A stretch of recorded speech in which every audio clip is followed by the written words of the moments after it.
Hey everyone, quick first look at the Asus ROG Zephyrus G16 2026 GU606.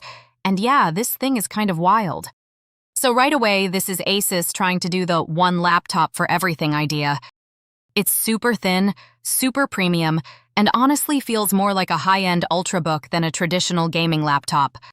You're getting up to an RTX 5090 laptop GPU and Intel's latest Ultra 9 chip, so performance-wise, it's definitely not playing around.